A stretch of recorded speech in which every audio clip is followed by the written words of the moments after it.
আল্লাহ তাআলা বলেন ওয়ালা তাবাররাজনা তাবাররুজাল জাহিলিয়াতিল উলা, নারীগণ যদি একান্ত প্রয়োজনে যৌক্তিক কারণে বাইরে বের হতেই হয় তাহলে অজ্ঞ মূর্খ নারীদের মতো বেপর্দা বের হয়ও না। আল্লাহ তাআলা এরপরে বলেন ওয়া আকিমনাস সালাহ, নারীগণ 5 ওয়াক্ত নামাজ আদায় করো। ওয়া আতিনাজ যাকাত, এরপরে বলছে বছর শেষে হিসাব করে জাকাত দাও। নারীদের অলংকার, ব্যক্তিগত জমানো টাকা দুইটা মিলাইলে অধিকাংশ নারীর উপরে জাকাত ফরজ হয়।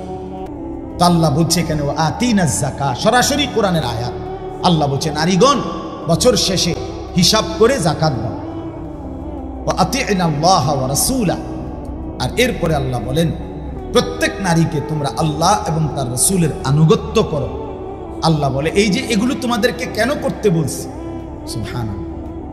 নারীকে আল্লাহ বলতেছে যে হে নারী মুসলিম রমণী, তোমাকে আমি বলছি ঘরে থাকো, বেপর্দা বের হইও না, 5 ওয়াক্ত নামাজ পড়ো, বছর শেষে হিসাব করে জাকাত দাও, আল্লাহ রসুলের আনুগত্য করো। এই 5টা কথা কেন বললাম?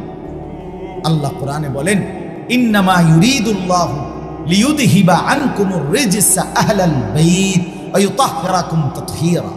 আল্লাহ বলেন নিশ্চয়ই আমি আল্লাহ চাচ্ছি এই পবিত্র সতী সাধ্বী দিনদার নেককার নারীর মাধ্যমে তার পুরা ঘর ফ্যামিলি পবিত্র করে দিতে।